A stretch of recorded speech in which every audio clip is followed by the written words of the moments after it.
Hey guys, I'm Chris and this is MMA for you. I'm going to be doing my post-fight analysis for Invicta FC 14. Before I get into that though, I'd like to plug my friend Nathan Wolf's website at www.wolfhaas.design. He is a graphic designer. He can help you with things like business cards, wedding invitations, building a website, or anything that really just needs a graphic designer. As far as the Invicta FC card goes, I liked it. A lot of finishes, actually.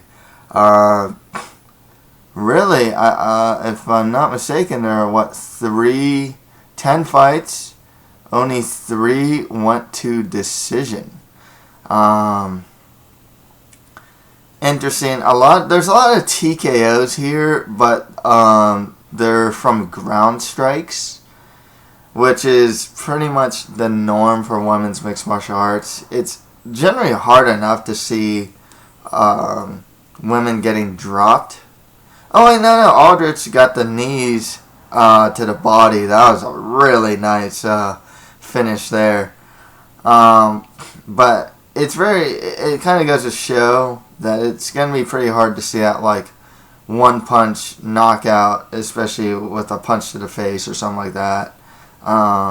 It's relatively rare in women's mixed martial arts, but nonetheless, good finishes here. Triangle choke, armbar, strikes, just some good stuff. Actually, my picks were good too. I got 8 out of 10. The only 2 I missed were Sharon Jacobson versus Jamie Moyle and Cindy Dandois versus Megan Anderson. As far as bonuses go, Jacobson versus Moyle got fight of the night. Evinger, Lee, and Aldrich got performance of the night. Some things to note: Chris Cyborg Justino, who is the current Invicta FC featherweight champion, will cut down to 140 pounds for a catchweight bout at Invicta FC 15 in November. Her opponent has not been determined. The main event of Invicta FC 15 will be Livia Hinata Souza versus Alexa Grasso. So, I'm a huge Alexa Grasso fan, by the way. I will openly say that I want her to win, and I am going to root for her to win that fight. Let's get started, though. In the main event, Tanya Evinger defeated Penny Kianzad by TKO in the second round. So there was some conflict because Kianzad was wearing the half shirt, which I think there's a point in the fight where Evinger might have been choking her with that shirt. Nonetheless, Evinger just mauled Kianzad. I don't even know if Kianzad got any rip punches on her. In the beginning of the second round, Evinger dropped Kianzad. I mean, it was a case of Evinger just getting her to the ground, staying on top, passing to dominant positions, and just ground and pounding her. And she did that a lot, and with authority. Ever since Evinger's loss to Raquel Pennington to get into the Ultimate Fighter house, Evinger has just been wrecking shop. I think she's really just put everything together now. For one thing, a lot of her opponents just can't defend her takedowns. And that's fine. If you look at the people who beat her, it's like Sarah McMahon, Alexis Davis, I think Kaufman, Carano. It's generally those who can defend her takedowns and beat her up on the feet. And or, like, with the case of someone like Davis, it just has amazing Brazilian Jiu-Jitsu skills. Haven't actually seen the Davis versus Evinger fights, though, so I don't actually know how those went. Kianzad, though, just had nothing. He just got beat up by her. Eventually got, lost by TKO. She also came in at 136.7 or something like that. Evinger made 135 on her second attempt and keeps her title. So good win for Avenger. Invicta FC is a great platform for her. I think if she went to the UFC, for sure she would get wins. But maybe even challenge for a title. She has wrestling that not many can compete with her, except probably in the very top of the division. Rumored next fight for Epinger is her versus Chris Cyborg at 140 pounds. I want to see that fight. That'd be cool. If not, if you look at the Invicta FC roster, there's only one fighter left Cindy Dandois. Well, Epinger beat Dandois. So, the only other fighter that's on a winning streak that's really looked pretty good is Raquel Palui. And actually, Epinger versus Palui would be a pretty good fight. I would actually really like to see that. Otherwise, really, if looking at the Invicta FC roster, it's for bantamweight. They don't really have many bantamweights that really have a good claim to fight Epinger. That haven't already fought her also. And there are those like Kelly McGill or something like that have a win in Invicta, but they're like 2-0 or something, just have like next to no fights, Palui's really is going to be like the best option, and she has a good amount of fights, has really improved her game. I'd actually like to see that fight. But yeah, they need to start pumping out some challengers at 135. Next fight after that, Deanna Bennett defeated Katja Kankampa by unanimous decision. It was contentious. I guess they gave Bennett rounds 1 and 2 because Katja easily got round 3. This fight I thought would be pretty boring actually, and it turned out to be one of the better fights. The grappling and scrambling from both of them it was just really good stuff. I really liked what I saw. Striking even wasn't that bad. Bennett, she needs to get her weight issues in order. She used to regularly fight at 125. At 115, she's big for the weight class. Pretty tough, too. Obviously, I think it's affecting her cardio. But I'd assume that she'd probably want to get into the UFC. And that's why she's cutting down to 115. Which is fine, There's good opposition for her at 115 in Invicta. I don't know if the UFC will pick her up yet. She needs to start getting finishes too. But even in Invicta, there's Stephanie Egink, Carolina Kovakovic, Miske Inoue. Who else? That isn't fighting. Sharon Jacobson. That'd be cool. I think they train. I don't know if they train. No, they don't train together. Sharon Jacobson. Who else? Aldrich versus Bennett wouldn't be too bad either. So there's good opposition for Bennett and Kankampa at 115. Kankampa is in her mid-30s, early mid-30s. If she wants to make a bid to the UFC, she should definitely do it now. I predicted she'd lose. In the UFC, she can get wins. She has a really good clinch game. It's way cleaner than, she's not just bull rushing into that clinch. And she can strike relatively well. Her ground game's good. She's a good fighter. I actually really underestimated her in the predictions. And I kind of feel that I got a bit lucky here as far as getting this pick right. Because Kankampa looked really good. I know she's good on the ground, but, she was going scramble for scramble.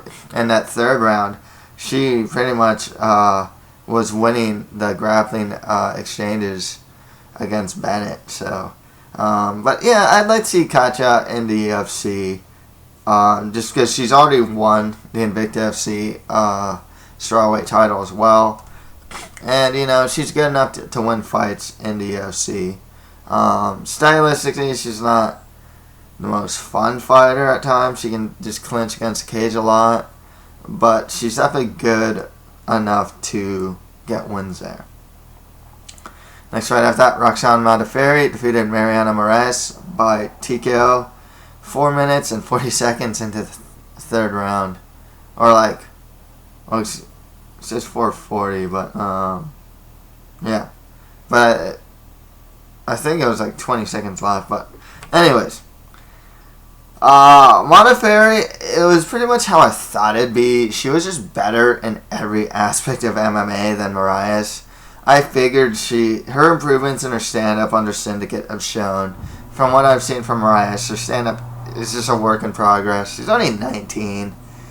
On the ground, yeah, there's that guillotine scare, but for the most part, Roxanne Modafferi, I figured, would be the better grappler. She's the better wrestler, too, or, better takedown artist, if you will. Because she wasn't necessarily always going for, wrestling-style takedowns. She's going for, her judo takedowns. And, yeah, once Modafferi's on top, she can always pass the mount or get the back and stuff like that against Moraes. Just a better fighter all around, and it goes to show that Modafferi is one of a few fighters that is just resurging, on the women's side. On the men's side, we're seeing guys like Robbie Lawler, heavyweights like Verdum, Mir, Arlovsky, Hunt, among others. On the women's side, we're seeing Evinger, we're seeing Modafferi, even Miesha Tate's kind of making some good strides in her striking these days. So, it's nice to see, Unfortunately, there are those like Tara La Rosa or Shayna Baszler that really are so sharp-worn and just haven't caught up with the times that have not been able to resurge.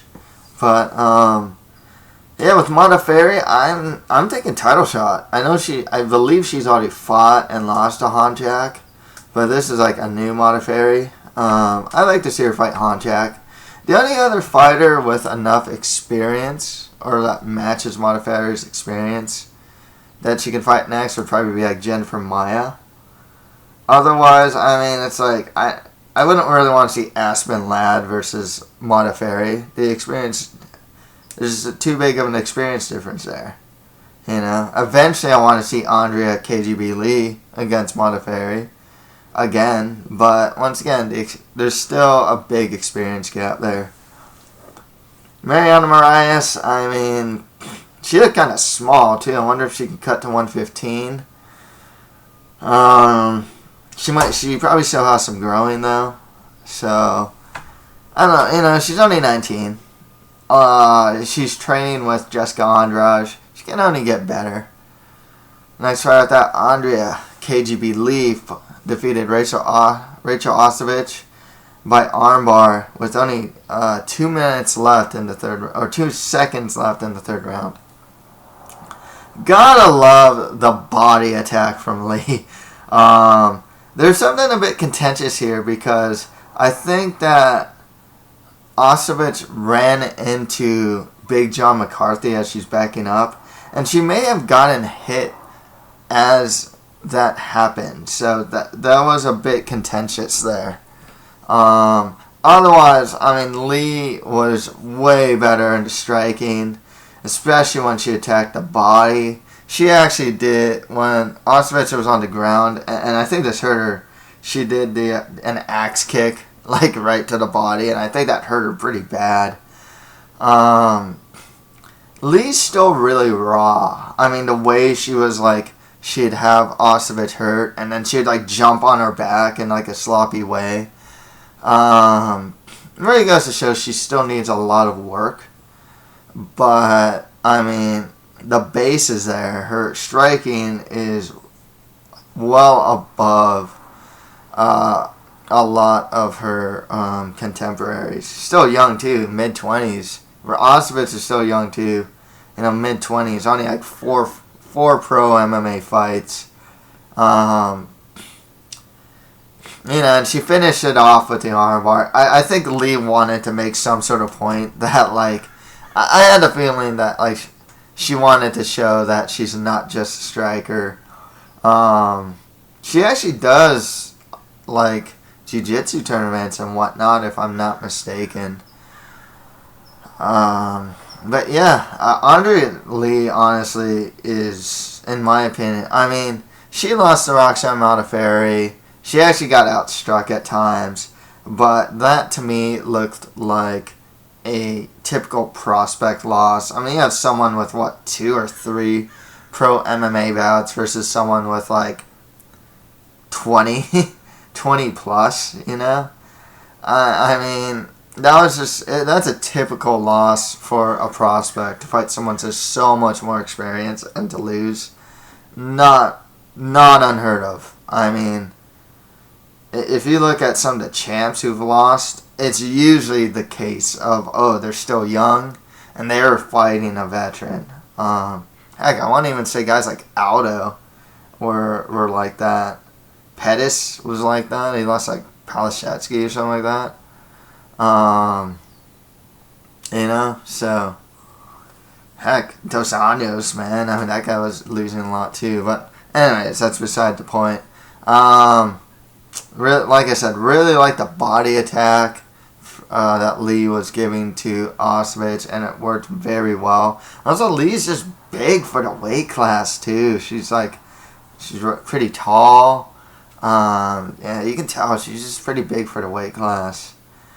If I see her like going to the UFC, it'd probably be at 135, which is because she's big. She's a good size flyweight. She'd be a probably an average sized bantamweight.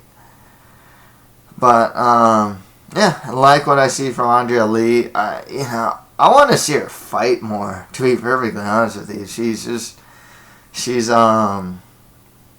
She's already something of a fan favorite. She needs more cage time. That's really what she needs. There's actually some good opposition for her. Unfortunately, it's against other good, decent prospects. Like, I'd like to see Lee versus Aspen Ladd, or Lee versus Christine Stanley. But, like, both those two are, like, at this point in women's mixed martial arts, especially at, like, 125, I mean, there aren't many veterans. And it's either, like, they're too high up there. Jennifer Maya, Vanessa Porto, Roxanne Modafferi, they're all, like, Bob Honchak, they're all far too experienced against, like, the 3 I just mentioned. And Ostovich can be in that group too. I mean, they have less than like 4 or 5 fights, They just don't have a lot of fights under their belt. But there's potential in all of them, Ostovich too, she's a good wrestler. Her striking needs a lot of work. Her defense needs a lot of work, though. Her bread and butter really is her wrestling. She's really athletic, She was actually defending things, doing the splits. I thought that was pretty interesting. But, yeah, she just needs a lot of work. She needs more cage time. Ostovich needs more cage time. Needs to work on her striking more. It doesn't seem like she has, like, much of even a fundamental game at this point. She's going for a lot of spinning strikes. And Lee's probably going to beat her there 9 times out of 10 in the stand-up. But yeah, it's good stuff. And we got to see some of Lee on the ground too. She looked pretty good. Next fight of that, Cindy Dandon defeated Megan Anderson by submission in the second round. I'm going to hedge here, but I kind of said this in the predictions.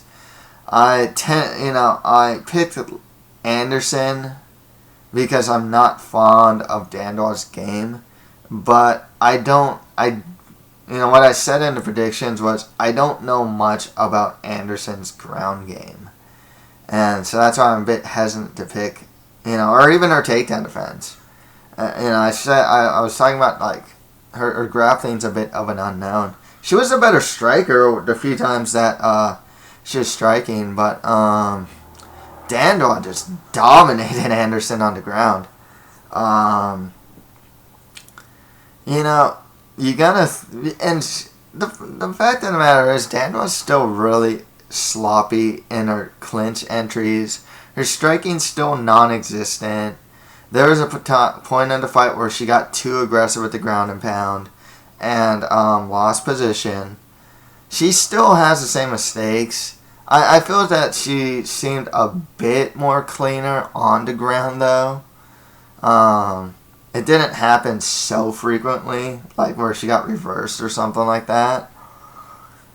But, the level of competition in women's featherweight is just so low that Dandwa can probably get away with her fighting style. She can, once she gets a clinch, there's just not a lot of fighters in her division that can defend her takedowns. And they're not great takedowns, but you just have, it's a division that's just doesn't have very high quality fighters. So Dandwa's just gonna get wins over the likes of Megan Anderson, who have like very white belt level ground game. There's a point in the fight where like Anderson was blocking the one leg from getting the triangle choke. I think it was right, and it's in between the leg and her head, and she like just slipped it out like herself, for example,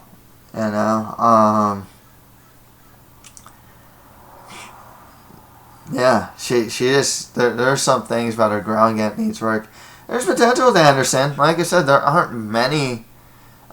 She's 25. This could be very much considered a prospect loss because Dandwa has been fighting for a while. I think there's potential in Anderson. She looks like a natural 145er. Throws straight punches. She's not that bad for a prospect for sure. And man, does women's featherweight need all the younger prospects they can get. Dandwa is going to be tough for a lot of these prospects. She is going to just really try and get her hands on her opponent and try and take him down. This is a good win for her. She's lost to the champ at 135 pretty badly. But hey, maybe she can make a run at 145. Get the money fight with Cyborg, which I don't expect her to win. But heck, at least she can, it's better than, like I said, she's already lost to the champ at 135, so why not, Yes, man, women's 145 is so barren. I don't even know who she can really fight next. Cindy Dandwa. Heck, you can give Dandwa, you know what, they'll probably do Dandwa versus Cyborg at 140. Because Dandwa has fought in between, like at 135 and 145. I can very much see that happening. On the prelims, Sharon Jacobson defeated Jamie Moyle by unanimous decision.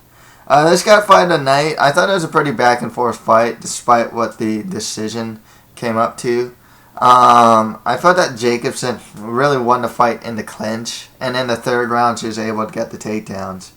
With both of them are still prospects. Moyle, I feel, is more well-rounded. I kind of wanted to see Moyle, even though Jacobson's a wrestler, I would have really liked to see Moyle try for her own offensive takedowns. There's opportunities for it, especially as Jacobson was moving forward to go for the legs for the takedown. As Jacobson was, every time she moved forward, Moyle would move backwards into the cage. And then once Jacobson had Moyle against the cage, she generally had the better of the exchange. Well, she was able to keep Moyle's back against the cage for the most part. I mean, is the cleaner striker. Jacobson's just tough, you know? Very raw, but, like, very physical, you know? I also feel that this was another fight that kind of shows that Moyles is a little too small for a weight class. Jacobson's not, like, tall for a weight class, but, like, and might be able to even cut to 105 herself. It's hard to say. She seemed pretty big, like, big boned, you know? Whereas Moyle kind of looks like an atomweight that fights at 115. Nonetheless, bright futures for both.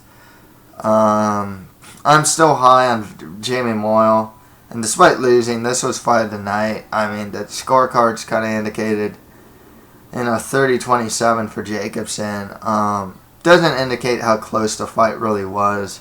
I even thought that Moyle, despite having her back against the cage, I thought at times I thought that you could have maybe given the scorecard to Moyle just on the basis that I felt that there were times that when her back was against the cage, not much was happening.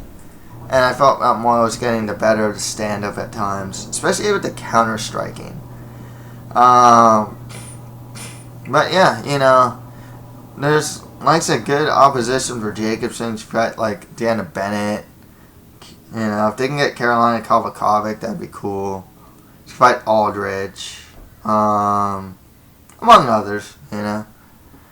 And Moyle, there's still good fights for her too. So she's not going anywhere. If she decides to cut to 105, that would be very interesting, though. I think she can do some work at 105, and there's a good chance she has good takedown defense. I mean, it wasn't until the third round that Jacobson could even take down Moyle. So, at 105, I can see Moyle actually being champ, to be honest with you. Next fight after that, at 105, Ginny Fry defeated Liz McCarthy by unanimous decision. It was an alright fight. It wasn't like... I think the biggest problem with the fight was that, like, there wasn't much, like, offense that created change, It's just like, I didn't see anyone get dropped or anything like that. Ginny Fry showed some improved wrestling in this fight. She's a good fighter, I can see her actually fighting for the title in her next fight. She's pretty popular. Has a relatively fan-friendly style as well. Liz McCarthy is a good fighter, but it seems like she just can't beat the Amber Browns or like the Ginny Frys, She gets outstruck a lot of times. She's not a bad striker by any means. It's just that, like, a lot of fighters can just kind of outdo McCarthy. They can out-wrestle her at times, out-clinch her, out-strike her at times. I think that's a problem. It's not that she's a bad fighter. That's just how it is. But yeah, it was an alright fight. I didn't think it was a great fight or anything like that. It was just kind of alright. But yeah, I would actually imagine that Ginny Fry might just get the next title shot. Next fight, that J.J. Aldrich defeated Rose Acevedo by knockout in the first round. Did not expect that at all. I was, I kind of thought that fight would go in the ground or be a bit more of a grinder, but those knees to the body, I mean, maybe because Acevedo was wearing a cat singlet. Like, there's a cat on her singlet. Or a giant cat's face on her singlet. And I don't know, maybe J.J. Aldrich hates cats or something, because she was kneeing that cat. Oh, man. Some of those knees were devastating, too, man. Oh, that was some good stuff. I don't really see Aldrich as, like, this potent finisher, but, man, that hit the right spots on the body. There was a good target with the cat there. Acevedo, she's just kind of a brawler. She's like pretty small too. She probably fought 105. I don't know if she can do very well, but Aldrich, solid prospect at 115. Stand-up's pretty good. I mean, nice comeback from her. She lost to Jamie Morrow, got choked out. Great turnaround, just good win here. Solid fighter. Next fight after that, Aspen Ladd defeated Amanda Bobby Cooper by armbar in the second round. There's a lot to like about Aspen Ladd. There really is. Striking still needs some work. Defense needs some work in the stand-up.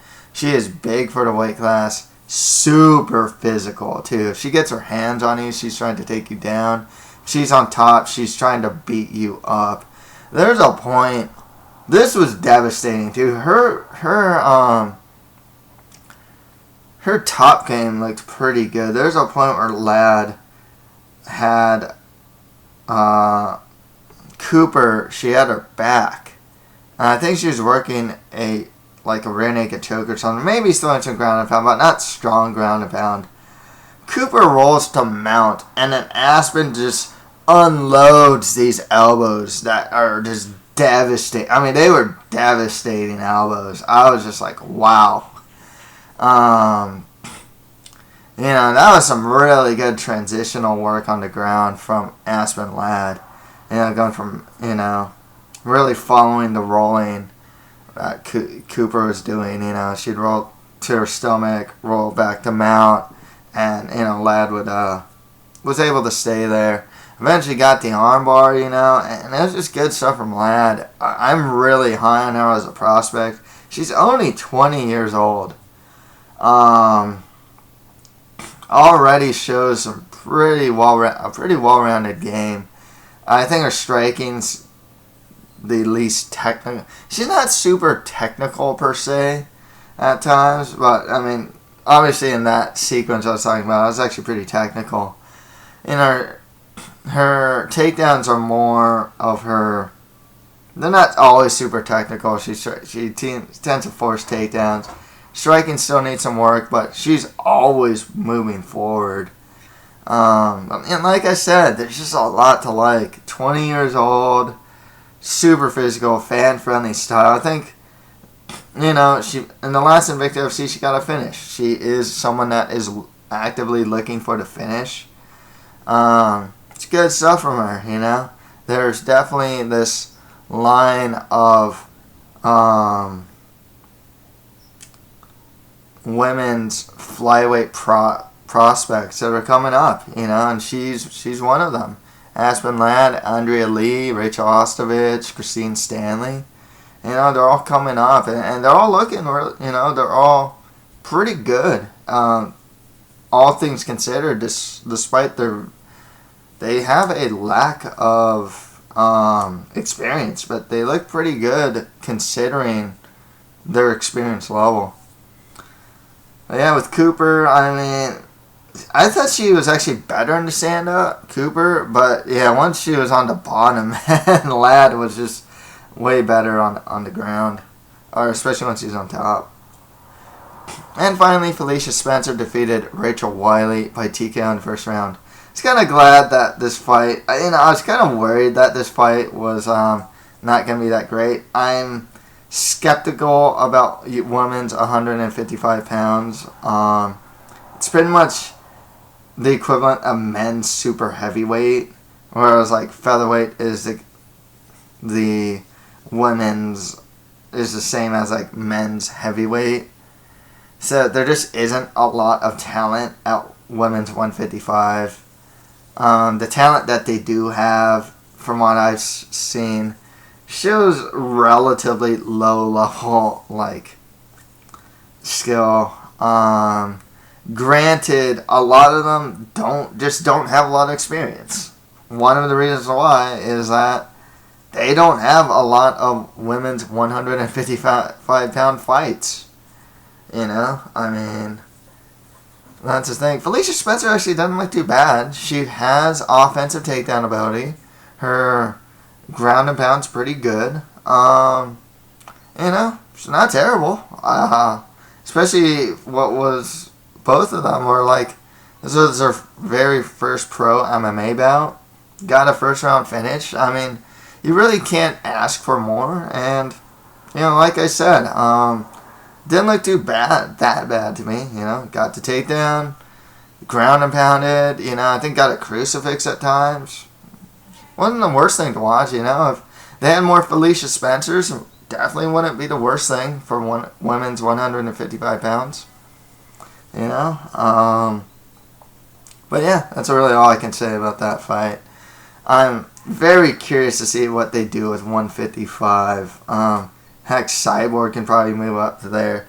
Tweet has already fought at 155. Don't know if they'll make a title there yet.